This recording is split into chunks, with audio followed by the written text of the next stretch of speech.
You are now entering the Honeysuckle podcast. Thanks for joining us, Christie. You're welcome. Honored to be next to such an icon yourself. So, I guess we can start with, this is, how did they attract you to MJ Unpacked? What's your relationship there? Well, I think it came about because of the relationship I have with Belushi Farms. And I've a couple of times been asked to do kind of conversations with Jim at conferences because he's now been a grower for about 5 years. And in the last couple of years has sort of transitioned to building a portfolio of brands in the cannabis space and is pretty serious about the industry, about the healing properties of the plant, and also about the kind of social justice aspects of ending the war on drugs. So that's taken me to connecting with a number of different organizations that work in the space, and MJ Unpacked approached us about doing a conversation. And I think because Danny Aykroyd and Jim had committed to doing a benefit concert for Last Prisoner Project, they had the idea that I could have a conversation on stage with not just Jim, but with Jim and Danny. So that was the background on it. Okay. How long have you been working with Jim Belushi Farms? Well, it precedes COVID, which has thrown out everybody's sense of time off, but I would say, I think about 3 years. So it started when he was just thinking about transitioning from being just a grower to launching the Blues Brothers brand, and was working with Danny and his sister-in-law, Judy Belushi, about the rights to that. And we started talking about how do you build a brand, how do you build a business, what does a licensing model look like? And in terms of your connection to cannabis, obviously most people know your father's history and the history of the magazine and the advocacy and everything involved. At what point did you become a proponent? I mean, what are your overall views? Well, I was pretty actively involved too. I was on the board of the Playboy Foundation from the 70s on, and got involved with NORML. We did some benefits for them. I went to some of their conferences, and then in the more recent years have worked with the Drug Policy Alliance and helping them build a network of supporters as they've worked to move from a kind of criminal justice punitive model to a health, model in terms of drug issues. And I'm chairman of the Hefner Foundation, which was set up as kind of an extension of work that my dad had done, and one of the pillars of that is around drug reform too. So you're kind of both on the drug reform advocacy in terms of health, but also criminal justice and civil rights? I would say probably they're inextricably linked, I guess is really what I would have to say. In other words, you could start with just the premise that criminalizing, marijuana made no sense in terms of law enforcement resources, in terms of putting people in prison, in terms of, what the priorities ought to be, given that it's a victimless crime. But part and parcel of that is that it kept us as a society from learning more earlier about the healing power of the plant in ways that, had we not had it as a Schedule I drug, had we been doing the research on the drug, as we do research all the time on drugs, and learned the ways it could be used to help, whether it's, traumatic brain injury, PTSD, or cancer, or Parkinson's, or anxiety, we might have avoided some of the opioid crisis that we paid a huge, and are still paying a huge price for in terms of human life. So in this particular case, to me, they're kind of inextricably linked. One thing that was brought up that I found interesting and might even be controversial was that Jim and Dan and you as well were talking about the black market and how, you know, they were really pushing for a legitimate market. But, you know, obviously people are arguing that with the taxes and everything, you know, some people can't afford the legal pricing, and also the question of, you know, a lot of people would be out of drugs if they can't, or I'm sorry, jobs if they can't afford the licenses to participate legally. And, you know, I know that's a kind of tricky subject right now, but I wondered, you know, if you had any further thoughts about that. Well, I take the point about affordability, but I think like pretty much every industry, you're going to wind up having product priced at different levels. You're going to have, you know, value pricing product. Like in Jim's case, he has a brand called Good Ugly Weed that's kind of occupies that pricing positioning. And then you're going to go all the way up to, you know, premium pricing. So, you know, you're going to have your Corbel champagne, and you're going to have your Dom Perignon champagne. You're going to have your, you know, Walmart pricing, and you're going to have your Neiman Marcus pricing. So I suspect that just because that's a business model, you're not going to wind up in a situation where the legal product is unaffordable. I don't think that will really be true. And the downside of the illegal product, as Danny was pretty, I thought, articulate about, is twofold. One, the real danger of it not being actually clean and regulated. But two, the, you know, kind of motivation that finally created the tipping point for legalization, which, you know, as we discussed, people have been working on for many, many decades. I think was the combination of people who'd been working for many decades around the criminal justice reform, social justice side of it, with people who, again, who'd been working for quite a while around the kind of, you know, it's more helpful than harmful medical wellness side of it. They were joined by people who were really making an economic case that cities and states were in arguably desperate need of more tax revenues, and that here was a category that by legalizing and regulating and taxing could bring more money in for education, for transportation, for expanding health coverage, whatever the, you know, kind of priority needs are. And that only works if you actually have, you know, a robust legal industry. On the phone, we spoke about several initiatives and things that you're involved in. So I guess we can ask about you're on the advisory board of Philo, which, how do you describe that in human terms? So Philo has two kind of complementary businesses, both of which involve data that it syndicates, like Nielsen syndicates data about people who watch TV. So in Philo's case, one type of data is about compliance regulatory information. So they have the ability to get in real time updates on what all localities and states are doing, whether it's around hours of dispensaries or packaging requirements, so that anybody who is involved in the cannabis business, whether they're an operator, retailer, investor, law firm, can subscribe and make sure that they are aware of what's happening in terms of the legal framework. The other, and probably ultimately the more valuable business, is they also have agreements to gather point of sale information about consumer purchases. And through that, like my Nielsen example, build a database of customers and segment it in different ways based on the kind of product that customers are buying. That's hugely valuable to all kinds of businesses that are always looking for new cohorts of consumers to target, whether it's a bank or a food company or a beverage company or a hospitality company or a travel company. So that they syndicate to. And then the business model is to go into other regulated industries where they can similarly gather information about the regulatory framework and information about the consumers and syndicate it. So we're now moving into sports betting. So ultimately, there'll be different verticals.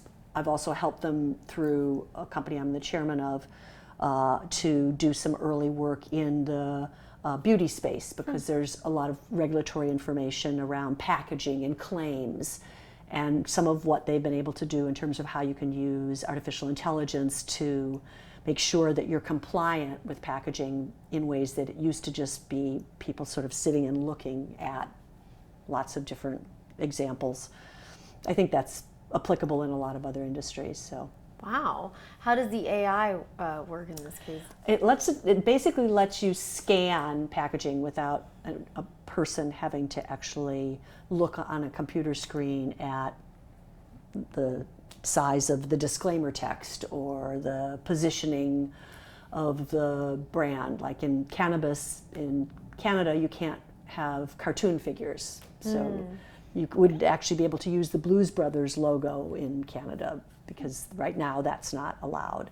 So it's kind of a way of shortcutting some of the do's and don'ts. So I imagine that, you have a lot of opportunities and, proposals that come across your desk. How do you decide what to get involved in? And particularly in cannabis, I'm curious, just because it's such an emerging market, how do you select those? So I have 4 questions that I ask when I'm approached about being involved with a company. The first is, would I like to have a long dinner with the people I'm going to work with? And if the answer is no, then that pretty much tells me that that's not something I want to do. So obviously for the last year or so, we weren't going out to long in-person dinners, but we will again. And so it's just a kind of a shorthand for, I want to choose who I work with, and I want them to be people I really enjoy spending time with. Then the second question is, do I find the business genuinely of interest? And usually if the answer to that is yes, it's because they're doing something innovative, something disruptive, something different. It's not, the 7th company that's doing the same thing that 6 other companies are doing. Then the next question is, do I genuinely think I can help them? And then the last question is, will I learn something new? So I kind of early on, when I left running Playboy Enterprises, made the conscious decision to not go narrow and deep and say, okay, I could spend the rest of my life helping media, entertainment, brand companies, and I definitely do some of that, but it would be intellectually interesting if I kind of pushed myself a little bit out of my comfort zone. And I'm really happy that I made that decision, because I definitely enjoy the diversity of industry and size of company and ownership structure and geography and where the company is in its sort of life cycle. But I also have come to believe that it engenders a kind of intellectual agility that makes me better at what I do. And so the work that I do with a cannabis company may not directly apply to the work I do with New Light Technologies, which is the company that is converting methane to ocean biodegradable plastic. But the truth is that trying to solve problems in different industries with different resources in different ways is a transferable and useful skill. So I like that variety of what I do. And so the cannabis space is no different than any other space. In other words, I didn't start out saying I want to be in the cannabis industry.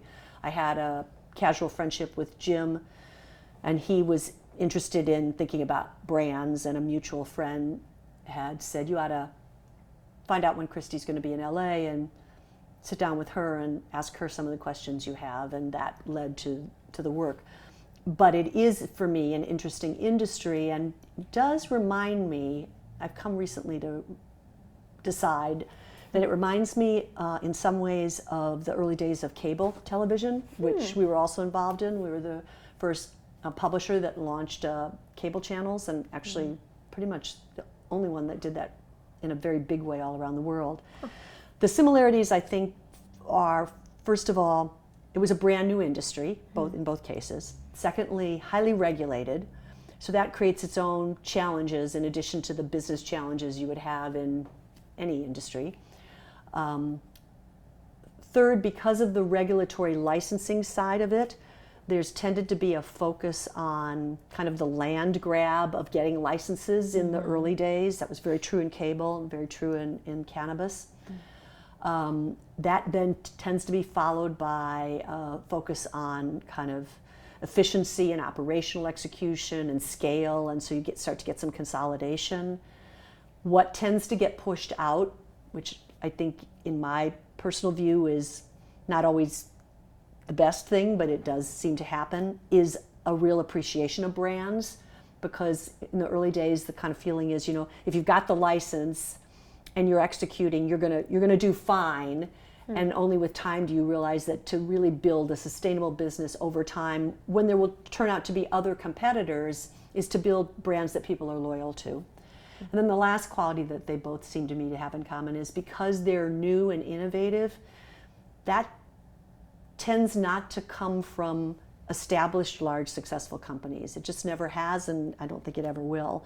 So you create this kind of wild, wild west where a lot of entrepreneurs can come in and start companies from scratch and actually scale them in a way, like sticking with cannabis, that, if the big food companies or the big beauty companies or the big beverage companies or the big tobacco or liquor companies decided they wanted to play in cannabis, you'd never have the kind of entrepreneur that we have in the cannabis industry. Now, ultimately, I think a number of those bigger companies in those other industries will play and already have made investments in some cannabis companies. But it creates kind of a blank canvas for more entrepreneurial innovation. And the same thing happened. The early pioneers in cable were not the big broadcast companies or the big media companies. They were the Ted Turners and the Gene Schneiders and Bill Daniels and, people that just really believed in the potential power of it. I mean, a lot of people are also saying, in terms of kind of the early days, like that the sex industry is still so criminalized. Almost they think that maybe that's the next wave after cannabis, which ironically people have been advocating for longer than cannabis, possibly. But do you feel that way? Like, You mean like decriminalizing prostitution? Is that what you're asking about? Yeah, and all sex work. I think it's, they can't pay rent, they can't get like bank loans or something. It's, I happen to think as a matter of public policy that would be better. There used to be an organization whose acronym was Coyote.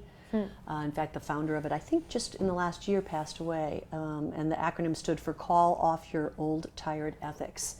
And it was an effort to lobby on behalf of, legalization. And it was mostly populated by women who were sex workers who wanted the protections of the law and a regulated environment, as opposed to the potential and often realized potential that is there in the criminalized environment of, exploitation and abuse. So it's to your point, it's a movement, if you want to call it that, that's been going on for a very long time.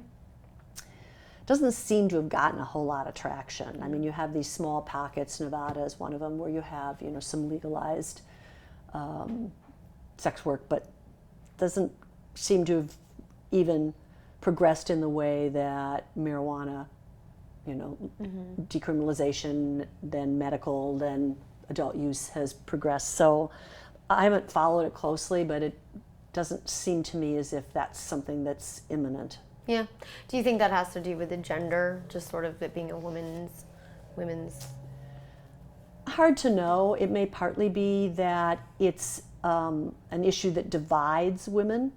So there are the coyote women, let's just use that as shorthand for a moment, and then there are the women who take the position that it's never non-exploitive, and the women who say this is their choice, that's just because they don't have any other choices, and who would fight it. So I think if it was more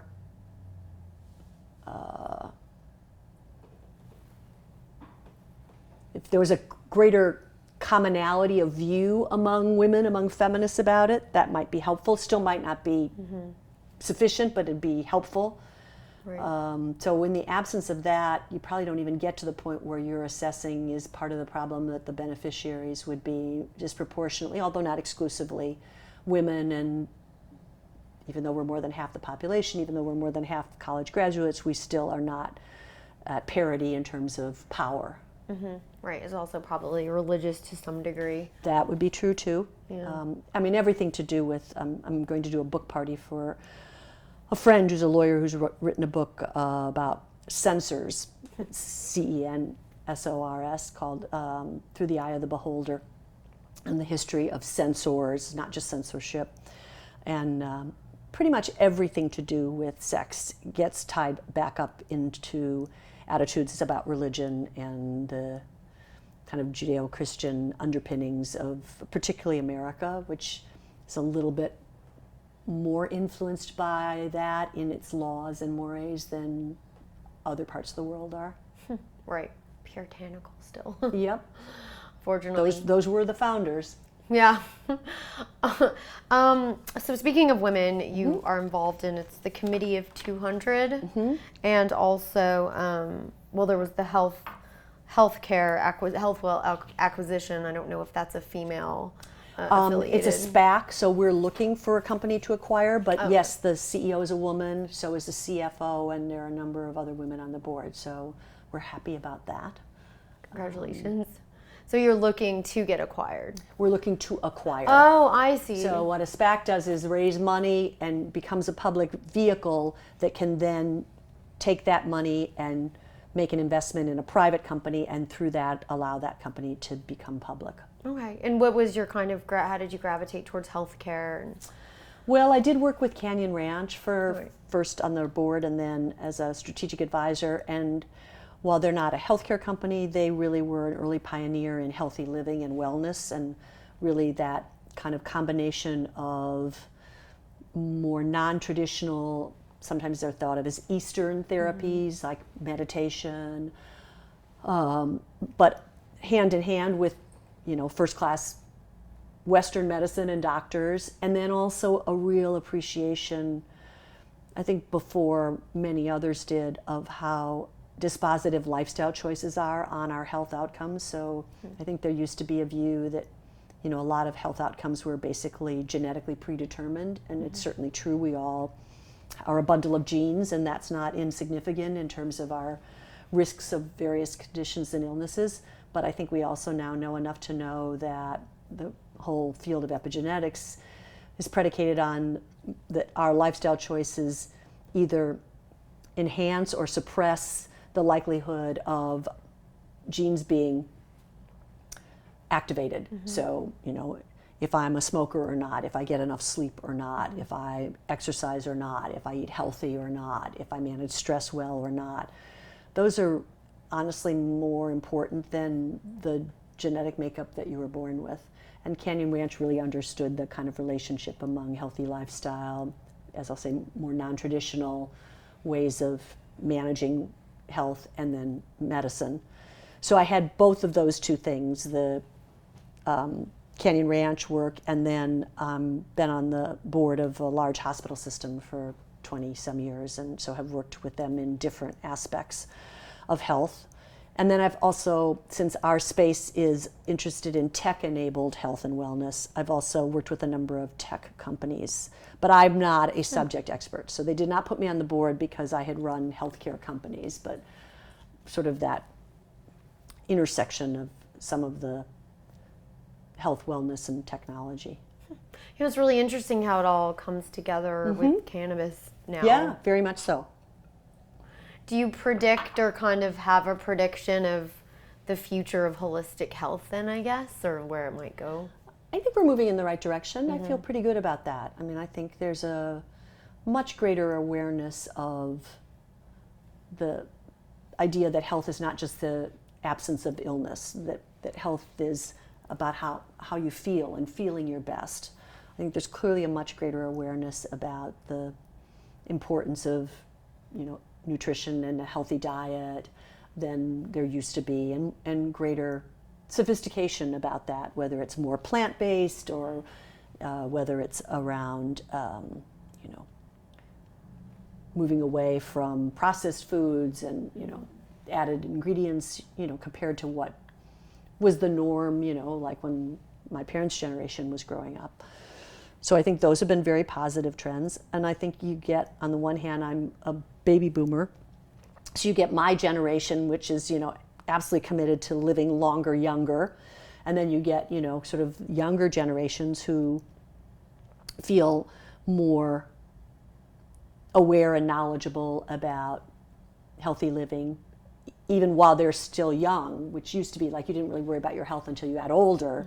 Now I think people are much more conscious in a good way about it, where I think we have really fallen woefully short of any meaningful progress is in our healthcare system. I mean, basically, we really don't have a healthcare system. We have a sick care system. Now, it's the world's best sick care system. I mean, you just look around, whether it's someone from the Middle East or someone from Russia.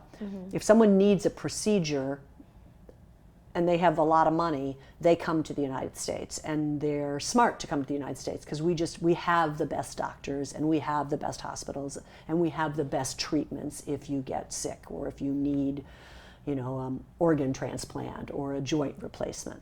And that's all great. I mean, that's part of what we should be doing, is providing intervention for people, although we should be providing it, to a question you asked me about cannabis, at a much more affordable price. But what we don't do at all is actually have a system that encourages prevention and staying healthy. And the system we have has lots of good people in it. I mentioned I'm on the board of a hospital. Whether it's the doctors or the hospitals or anyone along the kind of chain, there are a lot of people who are in it for all the right reasons, but there's also a lot of completely perverse kind of incentives that are built into the system. So we reward people for procedures, not for keeping people healthy. And that's something that, even though the Affordable Care Act made a heroic difference in terms of just the number, millions more of people who could get access to health care, which was great, we have, in my opinion, really a broken system, and that we have a long way to go on. Yeah, sick care system, that's because obviously it's like they're incentivized by the pharmaceutical companies first off, right? They get... Well, by the government too. I mean, if you're a doctor and and the doctor sits and spends a half hour with you, and what they're doing is talking to you about how you're not sleeping enough, and let's talk about what could be some behavior modifications that would help you sleep better. There's no money from the insurance company for that. If the doctor gives you a prescription, there's money from the insurance company for that. And I think it's a little bit, my analogy there is a little bit like energy. We have to find a way where we're actually incenting people to save energy, not just incenting the sale of energy. Because the sale of energy is actually not a good thing for the planet. The saving of energy is a really good thing for the planet. So, yeah, I mean, we've covered the regenerative space somewhat, and so they talk about deductive versus regenerative thinking, and I think it's the same with the human body. Like a tree knows how to nourish itself and produce, and we have a very, like you said, deductive, spent kind of logic. So it's unfortunate. So New Light Technologies, that sounds awesome. Yeah, it's a super cool company. It's based out in Huntington Beach, and they've spent more than a decade figuring out how to turn the extraction of methane from the atmosphere into molecules that then can be made into completely ocean biodegradable plastic, and also, by the way, artificial skin and artificial leather.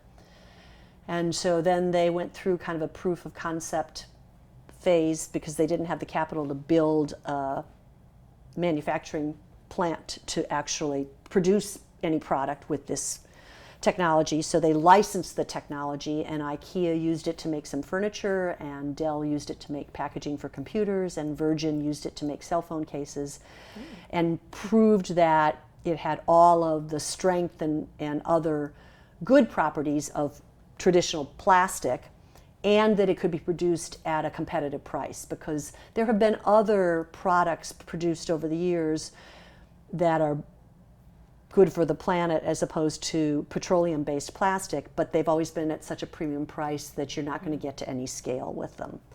And so they finally cracked the code, and then they did a raise and built their own manufacturing facility, and now we're going to market with product, and we decided to start in the foodware space because that's a big contributor of the problem. So straws and cutlery and cups. So instead of those paper straws that are good for the planet but get soggy, this is a straw that is incredibly durable. In fact, the cutlery you could put in the dishwasher and just keep reusing. It's great. So we have a deal with Steak and Shake, and with Target and with some airlines, and so we're sort of rolling out the product. So that's been a really fun company to work with because it's very innovative and is very mission focused. Wow. And how much time do you spend with your different projects? I mean, I'm sure it depends on what's going on. Yeah, it depends. I have right now 10 companies I work with. Wow. But I don't do anything where I don't have a regular connection to them, and the assumption is we're going to work together for years. I'm not interested in the kind of parachuting in for a short-term consulting project kind of thing. I mean, I'll do that for fun just to help somebody, and I'll have lunch with somebody and just talk to them, but I'm not interested in that kind of consulting work. I'm interested in genuinely helping companies grow, and that, in my experience, requires some commitment of working over a period of time and of saying, look, every month we're going to spend this time together, and maybe more than once a month, depending on where things are. And so sometimes I'm on the board. Sometimes, in the case of New Light, I actually work with the CEO. So it's kind of a strategic consulting coaching relationship with him.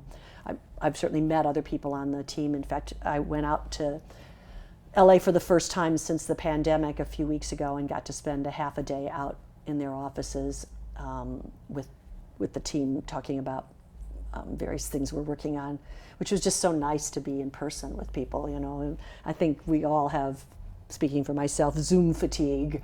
I mean, it's definitely a useful learning in terms of looking ahead, benefiting from this last year. We can all say there was some business travel that we were doing that honestly was not necessary and was just a waste of time. And why? Just like I think we all discovered that some of our interactions with doctors actually you can do, on a video consult, and it's fine. And that's helpful to learn, and we'll continue with that. But I think, speaking for myself, I missed, and most of the people I work with would say the same thing, missed the human interaction, because from a business perspective, you're just going to get a different outcome if people are actually in a room talking about ideas or problems than you are playing Hollywood squares on a screen with everybody in their little boxes. Yeah, definitely. Yeah, I agree. So with New Light, kind of out of curiosity, because I've met, like Santa Packaging, I think they're called, and smaller brands that are attempting the same thing. Two questions. What enabled them to scale? Like, I know they raised, but to get to that point, I know how hard it is. Right. And then also, how many companies like that will take kind of to get to the next level of evolution, essentially, on the planet? Yeah, well, they have a big ambition. I mean, they want to literally be a major part of the solution of plastics in the ocean, and they think that they can do that because of the infinite source of methane, the fact that they aren't just carbon neutral, they're carbon positive because they're removing methane and they're eliminating the plastics problem.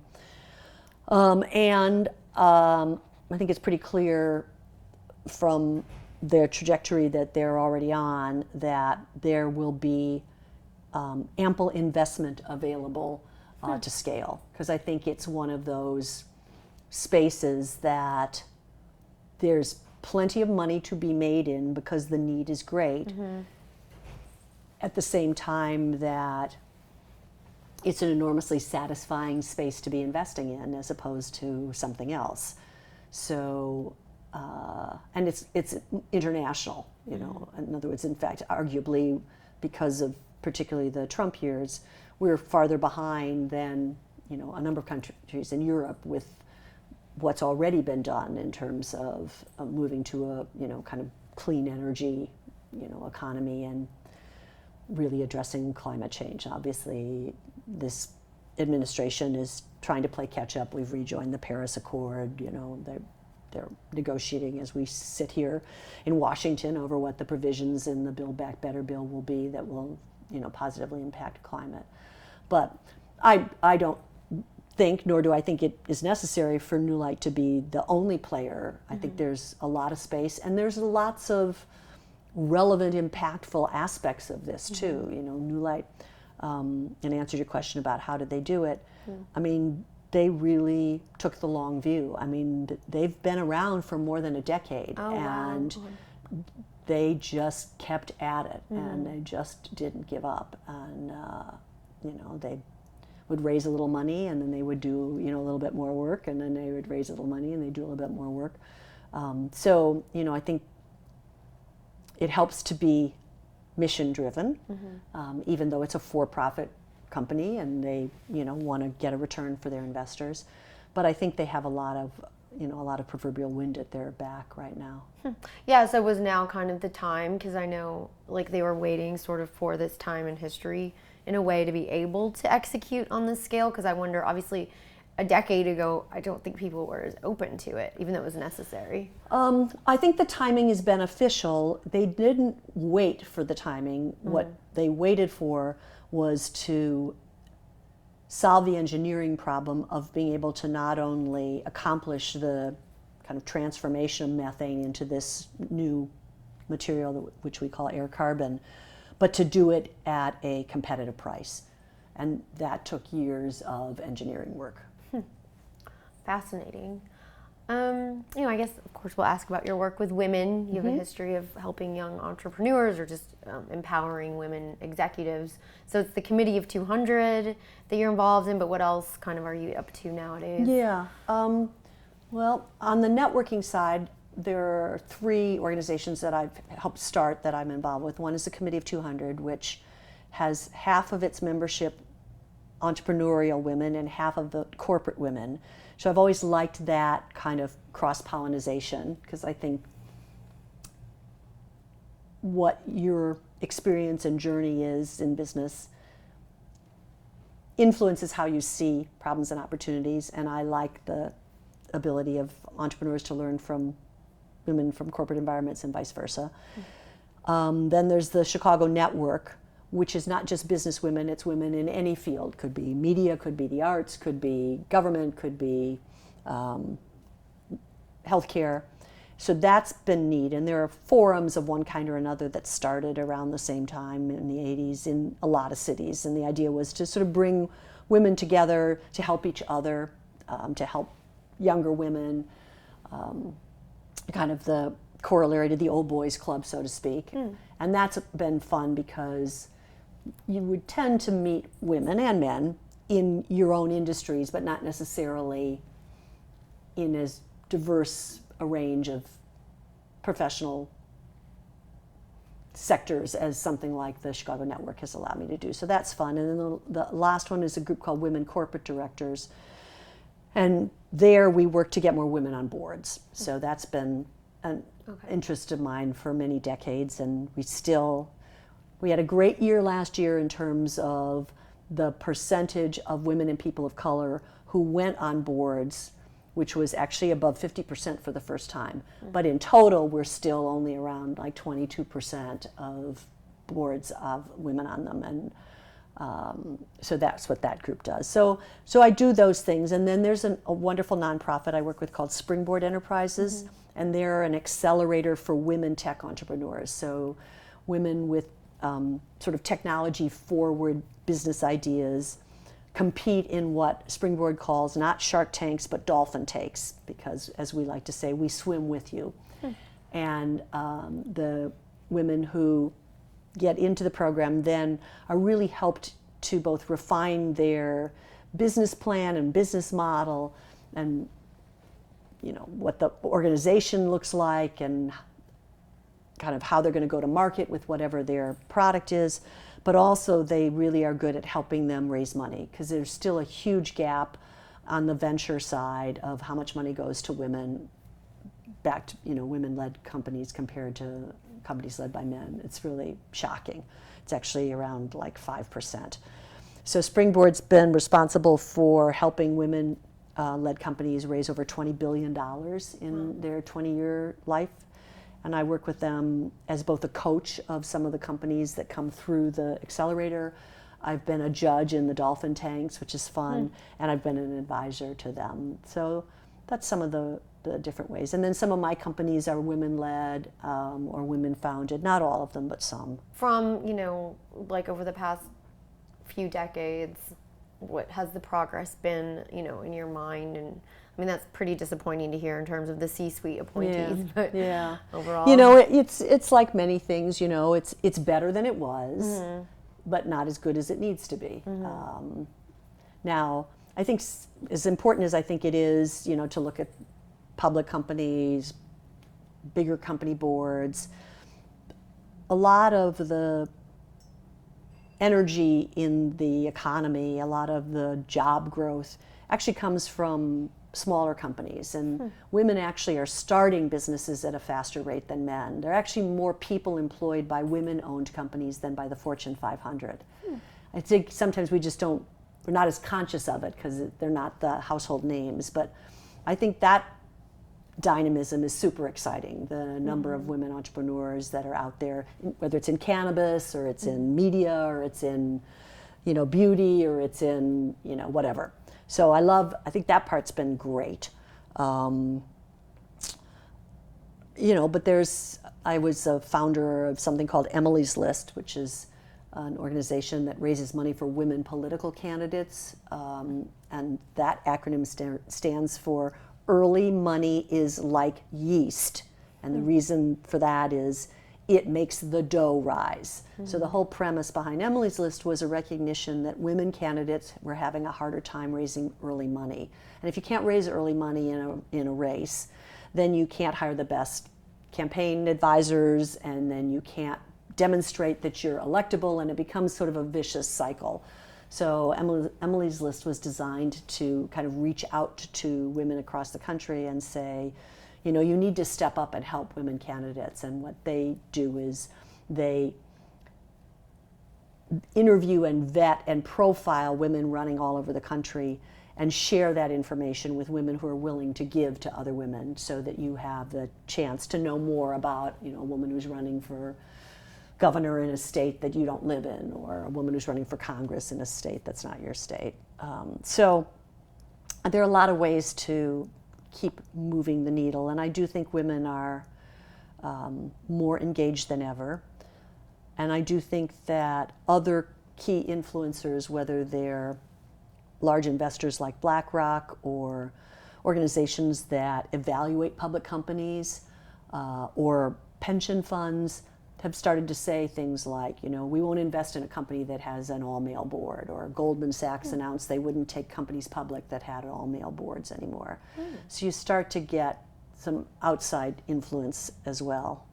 So what would be the primary thing to point to in terms of why it hasn't happened more? Do you think it's just the people, I think people are reluctant to change, and so people of power don't necessarily look to cede power to others. I think it requires effort to actually walk the walk of diversity and inclusion, because generally speaking, it means you have to look beyond the people when you're looking to interview for an executive position or for a board position. If you're only, thinking about your network and you're a white man, middle-aged man, you probably have a network that's disproportionately white middle-aged men. So that's why I think there has to be kind of a lot of prodding to get there. It also, just as an aside, does not help the cause, so to speak, that we're the only advanced economy that doesn't have paid family leave, because that disproportionately hurts women in their careers, because they are the primary caregivers both of children and of parents. So I guess of all the sort of topics and themes you're involved in, environment, health, cannabis, women's rights, is there something else? Or are there other areas that you're very passionate about, or, you know? I do a lot of work around freedom of expression too. I was a board member of the ACLU for about 20 years. It's one of the other areas of focus of my dad's foundation. It's an issue that I care about. Is that like First Amendment? Yeah. Okay. Yeah. Because I think in many ways it's kind of the underpinning for all other kinds of reform is sort of the right to advocate for it, to take a principled and sometimes unpopular position and try and get people to change their minds and their behavior. But to me, they're all kind of interlinked with, you know, what kind of society do you want to live in? Mm-hmm. How do you create a society that is fair and just for all? How do you, in whatever ways you can, try and make it a better place than it was if you hadn't been around? What does that look like? So I don't think of the different things I do as particularly compartmentalized. I think of them as all sort of interrelated. Mm-hmm. And how do you carry that through? So obviously, you know, at Honeysuckle, freedom of expression is huge for us. Mm-hmm. Part of the reason I founded it. Yep. Just kind of freedom overall, which... Part of why I'm sitting here. Oh, thank you. Appreciate that. You know, and I definitely inspired and influenced in some ways by Playboy and, you know, your dad and you and other publications like Rolling Stone to a degree. Mm-hmm. You know, I think it's interesting that your dad was a male, you know, you're a female, and obviously it was a different time, but just, I don't even know, just kind of like the lineage and the evolution through time, like how someone like your father who advocated for so much, but also at the same time it was like a feminist issue, some might argue, you know, with the expression of femininity, and how you carry that through. If you would have done something different, say, than he did, then, you know, what would Playboy look like? You know, if Playboy was started today, you know, what would that look like to you? Well, I do agree with you that, you know, like everybody, you're a creature of your times. Mm-hmm. But at the same time, there are people who were, you know, pioneers, and there were people who were not, right? So, like when people say about the revelation that they did something racist, let's use that as the example for the moment, you know, some years ago, and they go, well, you know, I know better now. You want to go, really? You don't think like people knew better then? I think people knew better then. Now, it might have been more allowable, but that didn't mean it was okay. And in fact, just sticking with race as the stand-in for the moment, you know, my dad had 2 syndicated TV shows at various times that were kind of variety shows where he would interview comedians or filmmakers, and then there'd also be performers. And the show from the beginning was integrated, both the cast of people that were on the set in what was supposed to be like his home, and then people would drop by. That was kind of the conceit. But also the entertainers were integrated. And the show didn't get carried in the South because it was not considered acceptable in that time frame, in the late 50s, early 60s, to have integration on the air. And so people came to my dad and said, you know, if you change this, you know, we can get the show carried in the South. And not surprisingly, he said, no, I'm not going to change this. You know, so you could say, well, you know, it was okay to be segregated back then, but it wasn't, and people knew that it wasn't. So, having said that, I think he was ahead of his time in so many ways, on race, on gay rights, on reproductive rights, on First Amendment rights. And I think he considered himself an ally to feminists. Mm-hmm. I don't think he considered himself a feminist, because I think for him it was hard to distinguish feminism from the part of feminism that sort of took the attitude that men were the enemy, that, you know, at its extreme with people like Andrea Dworkin and Catherine McKinnon, that, you know, all heterosexual sex is rape because the whole system is predicated on a power imbalance. And all of that was, for him, just mind-blowing, because he believed so strongly that the sexual instinct was the humanizing instinct on the planet. It was the opposite of violence, the opposite of war, but considered himself an ally because he had women executives, he believed in equal rights, he believed in reproductive rights. So I think in that sense, there was a piece of feminism that never was something that he could quite wrap his head around. It just seemed like a rejection of the difference between the sexes that created the attraction between the sexes. Or conversely, you could say the attraction within, in a same-sex couple. But that sexual attraction came from some recognition of that sort of frisson, if you want to call it that. But, the people who own Playboy now, because I've been out since 2009, they don't publish a magazine anymore, and they don't seem to do very much in the content space, which I'm not sure that if I were still there, that would be what I would do, but I'm not still there, so it's not really for me to say. But I think that there's a lot that's out in media and entertainment that is the beneficiary of both the sexual revolution and the women's movement. And that's kind of always been my approach to things, is that you kind of want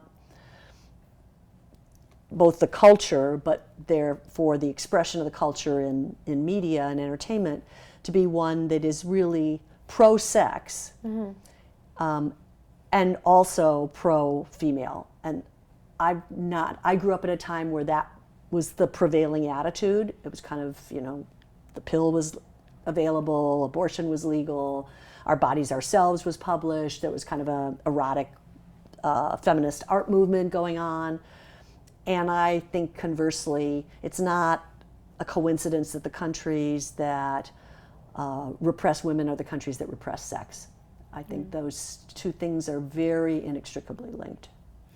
And what about, so we work with a lot of young interns and college students, and they're most of them non-binary, queer, marriage is a colonial thing or a colonizer's exercise. And do you think that's just part of the sexual revolution continuing, or how do you see all of that? Well, I definitely think that there's an analogy between, what started to happen, post-Stonewall, and then really in the last, decade with regard to gay marriage, of creating an environment finally where people felt comfortable being themselves. Now, I'm enormously proud of having run a company where people worked who were openly gay, in the 80s, who could bring their partner to the holiday party, and it was perfectly comfortable for everybody. But that was not the norm. And that now is the norm, which is great. I think there's clearly a corollary in the trans movement with that, where people, it's not like there weren't trans people before, it's that they felt, and for, I think, good reason, that they had to live a very secret life, that it was dangerous to be able to be themselves. And now that's changing. It's not without its push-pull, we still have the bathroom bills and silliness like that. But in the main, I think that is an evolution of acceptance and respect. The non-binary side of things, I think, is a really interesting aspect that I don't pretend to really be a subject expert on. I would, because at my core, I'm a real absolutist about the ability to have an open dialogue around, freedom of expression, and I am a real resistor of what's sometimes called cancel culture. So I'd like there to be able to be an open conversation about that, not because I reject the idea that people could be non-binary. I don't. One actually could make the case that if you really had a historical perspective on, say, indigenous peoples, you would know that that concept has been around for a very, very long time. Maybe not as much in Western, historical culture, but certainly in indigenous peoples. But I also think that there are other elements of it that should be allowed to be talked about openly.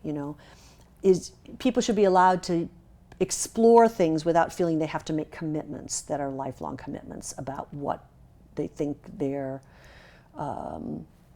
sexuality is, how does it relate to their gender, how does it relate to their gender at birth. And I feel sometimes that we're not allowing for that more open conversation about different points of view on that. And I don't think that's particularly helpful. Right. Yeah. I had an editor, senior editor, who's African American, polyamorous, and she used to constantly try to talk me out of monogamy. Like, just as much as you don't want people to tell you what to do with your polyamorous relationship, like, leave me alone. Yeah. I mean, there's, generally speaking, I think we would do better just in terms of our overall civility and as a society being a little bit less judgmental and not only a little more tolerant but a little bit more respectful. Yeah. What do you see next? I mean, are there new things you're going to get into? Or Well, I always seem to be able to. I mean, I'm sure there'll be a point where people will stop coming to me with new things, but it hasn't happened yet. So, Philo is only about a year-old relationship. This HealthWell SPAC is less than a year. I work on behalf of political candidates, doing fundraisers, and of course that's a never-ending effort in terms of supporting people and trying to help good people get elected. So it doesn't seem as if I'm getting to a point where I'm winding down anything, and I do like, candidly, the freedom that comes with not being the CEO of a publicly traded company, which really, at its essence, means worrying 24/7 about everybody else. That is kind of what the job is. And I think objectively I did it very well, and I did it for a very long time. But only after I was out of it for a while did I really have a perspective on how kind of intense and controlling being in a job like that is. So I really value the fact that even though I work full time, I have a lot of control over my schedule and my calendar and how often I travel and when and where I travel. Obviously, travel was greatly curtailed until we all got vaccinated, but now it's starting again. I just took a fabulous 10-day trip to Alaska with my brother. Oh, wow. We take a trip every year.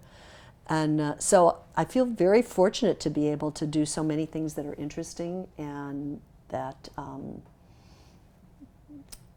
able to help people through experiences and expertise that I have, and also have the fun of great friends and travel, and hopefully increasingly now going back to theater and concerts and things that we all had to kind of give up for a while.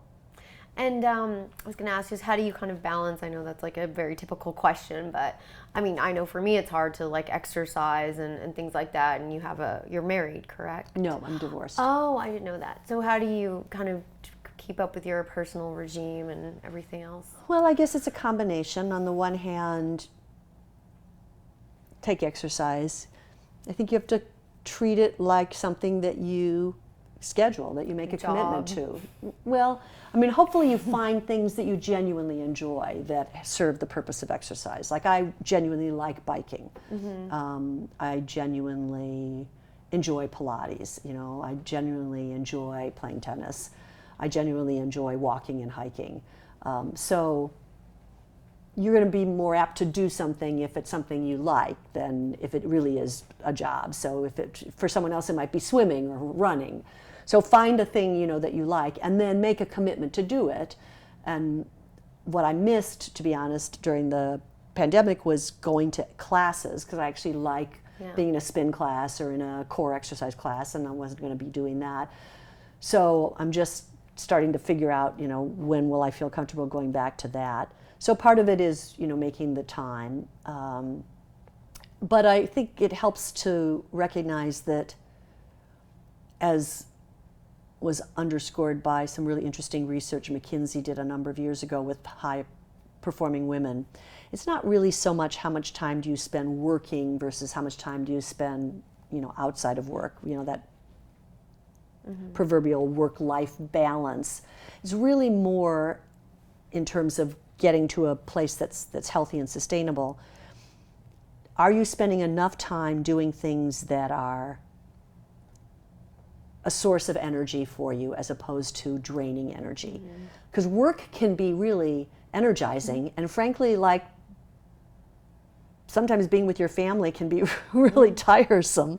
So it's more recognizing that whatever's restorative for you, whether it's listening to music or cooking or travel or hanging out with your friends or, whatever, that you have created the space in your life to do enough of those kinds of things. That's what's really important. Yeah. And how did you just learn over time, or are you kind of always fluctuating in your activities, or are you pretty disciplined and sort of more strict with your? Well, I mean, there are certain things that are scheduled, just because if I'm taking a Pilates lesson, I need to have it scheduled. But like, travel for me is one of those things that I can be much more spontaneous about now than, say, I could have been when I was CEO. And so I like the ability to do that. So I think it's a mix. I guess I feel like I could just keep asking you questions forever, but it's been a long time. Thank you. You are more than welcome. I guess my last question is this concept of freedom of expression. How has that changed from the beginning of your career to today, and has it changed? Well, I think, for a lot of the time early in my career, and when I was still running Playboy, and let's say when, during the Reagan years, the moral majority came into power, and the Meese Commission was trying to sort of criminalize sexual expression, a lot of the pressure, the censorship pressure, was coming from the right, which kind of created a clarity of, judge me by my enemies kind of thing.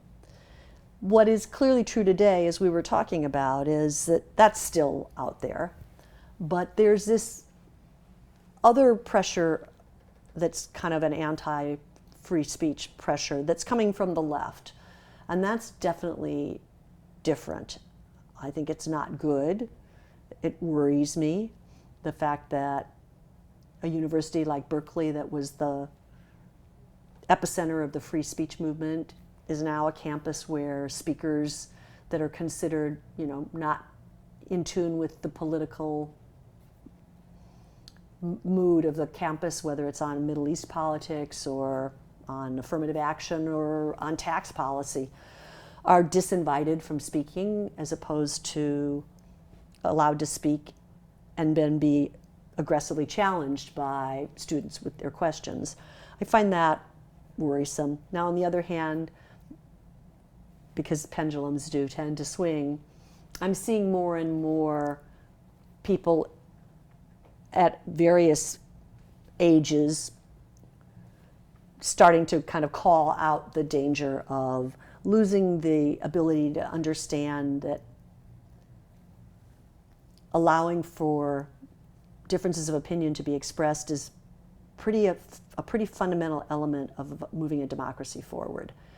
And that does mean tolerating the expression of ideas that you may personally find unpleasant, even distasteful, even ugly. But the alternative is so much worse. So that's been the biggest change, and I'm, first of all, an eternal optimist about everything, relationships, politics, business.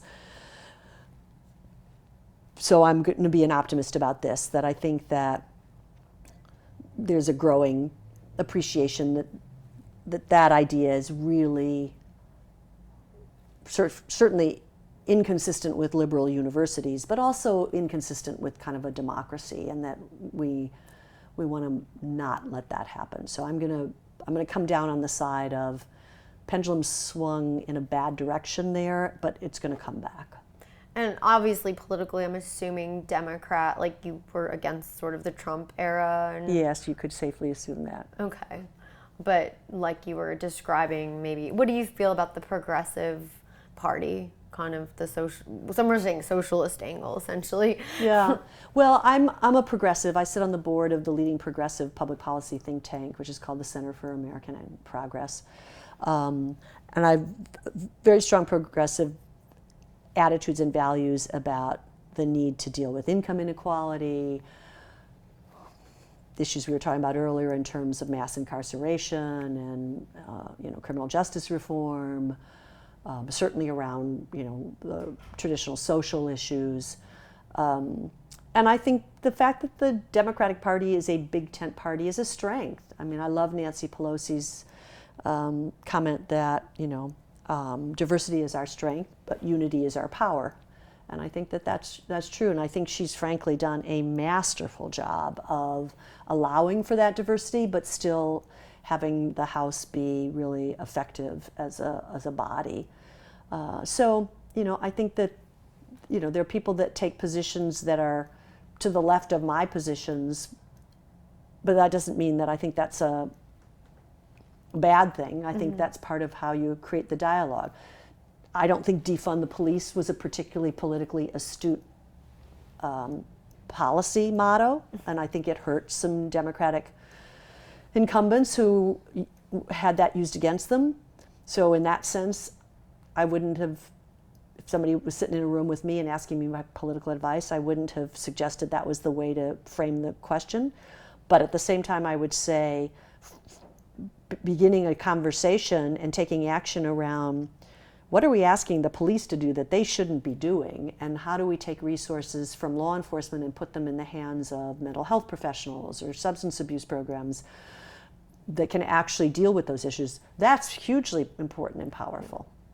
Yeah, I mean, I agree. The tagline was like confusing and wasn't really descriptive of what they were trying to do. Right. Which can happen. Yeah. I mean, thank you so much for You're your welcome. time.